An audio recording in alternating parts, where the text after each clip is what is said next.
بسم اللہ الرحمن الرحیم۔ صرف 5 منٹ کا مدرسہ قرآن و حدیث کی روشنی میں 10 ذی القعدہ۔ نمبر 1، اسلامی تاریخ۔ حضرت عمر بن عبد العزیز رحمۃ اللہ علیہ حضرت عمر بن عبد العزیز رحمۃ اللہ علیہ کی پیدائش سن 61 ہجری میں ہوئی۔ آپ رحمۃ اللہ علیہ کی ماں عاصم حضرت فاروق اعظم رضی اللہ تعالی عنہ کی پوتی تھیں۔ اس رشتے کی تاریخ یہ ہے کہ ایک مرتبہ حضرت عمر رضی اللہ تعالی عنہ نے اپنے زمانہ خلافت میں یہ اعلان کرایا کہ کوئی دودھ میں پانی نہ ملائے۔ اسی زمانے میں ایک رات گشت پر تھے کہ ایک گھر سے آواز آئی، بیٹی صبح ہو رہی ہے، دودھ میں پانی ملا دے۔ بیٹی نے جواب دیا کہ اماں، آپ کو معلوم نہیں کہ امیر المؤمنین نے اس سے منع فرمایا ہے؟ ماں نے کہا کہ امیر المؤمنین اس وقت کہاں ہیں؟ ان کو کیا خبر؟ بیٹی نے جواب دیا، امیر المؤمنین کو خبر نہیں تو کیا ہوا، خدا تو دیکھ رہا ہے۔ حضرت عمر رضی اللہ تعالی عنہ نے اس گھر کو نظر میں رکھ لیا اور اپنے بیٹے عاصم سے کہا کہ تم اس لڑکی سے شادی کر لو، مجھے امید ہے کہ اس سے ایسا جواں مرد پیدا ہوگا جو سارے عرب پر حکومت کرے گا۔ عاصم نے اس سے نکاح کر لیا۔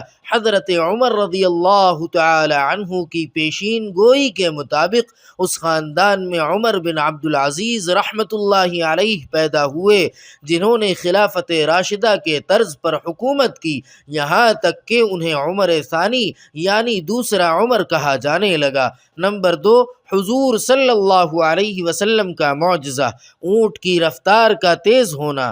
حضرت جابر رضی اللہ تعالی عنہ سے روایت ہے کہ ایک سفر میں آپ صلی اللہ علیہ وسلم کے ساتھ تھا، میرا اونٹ اتنا تھک گیا تھا کہ چل نہیں سکتا تھا۔ آپ صلی اللہ علیہ وسلم نے فرمایا، تمہارے اونٹ کو کیا ہو گیا ہے؟ میں نے کہا، تھک گیا ہے۔ آپ صلی اللہ علیہ وسلم نے اس اونٹ کو ہانکا اور اس کے لیے دعا کی۔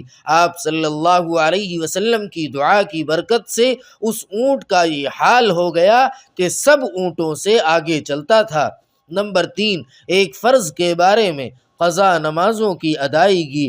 رسول اللہ صلی اللہ علیہ وسلم نے فرمایا، جو کوئی نماز پڑھنا بھول گیا یا نماز کے وقت سوتا رہ گیا تو اس کا کفارہ یہ ہے کہ جب یاد آئے اسی وقت پڑھ لے۔ فائدہ: اگر کسی شخص کی نماز کسی عذر کی وجہ سے چھوٹ جائے یا سونے کی حالت میں نماز کا وقت گزر جائے تو بعد میں اس کو پڑھنا فرض ہے۔ نمبر 4، ایک سنت کے بارے میں، زمزم پینے کی دعا۔ حضرت ابن عباس رضی اللہ تعالی عنہ جب زمزم پیتے تو یہ دعا فرماتے، اللہم انی اسألک علما نافعا ورزقا واسعا وشفاء من کل داء۔ ترجمہ: اے اللہ، میں تجھ سے نفع بخش علم، کشادہ روزی اور ہر بیماری سے شفا کا سوال کرتا ہوں۔ نمبر 5، ایک اہم عمل کی فضیلت، علم سیکھنے کی حالت میں موت آنا۔ رسول اللہ صلی اللہ علیہ وسلم نے فرمایا، اسلام کو زندہ رکھنے کی غرض سے علم حاصل کرنے کے دوران جس کی موت ہو جائے تو جنت میں اس کے اور نبیوں کے درمیان صرف 1 درجے کا فرق ہوگا۔ نمبر 6، ایک گناہ کے بارے میں، یتیموں کا مال مت کھاؤ۔ قرآن کریم میں اللہ تعالیٰ فرماتا ہے، یتیموں کے مال ان کو دیتے رہا کرو اور پاک مال کو ناپاک مال سے نہ بدلو، اور ان کا مال اپنے مالوں کے ساتھ ملا کر مت کھاؤ، ایسا کرنا یقیناً بہت بڑا گناہ ہے۔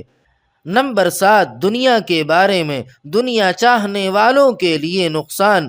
قرآن کریم میں اللہ تعالیٰ فرماتا ہے، جو شخص آخرت کی کھیتی کا طالب ہو ہم اس کی کھیتی میں ترقی دیں گے، اور جو دنیا کی کھیتی کا طالب ہو کہ ساری کوشش اسی پر خرچ کر دے تو ہم اس کو دنیا میں سے کچھ دے دیں گے، اور ایسے شخص کا آخرت میں کوئی حصہ نہیں۔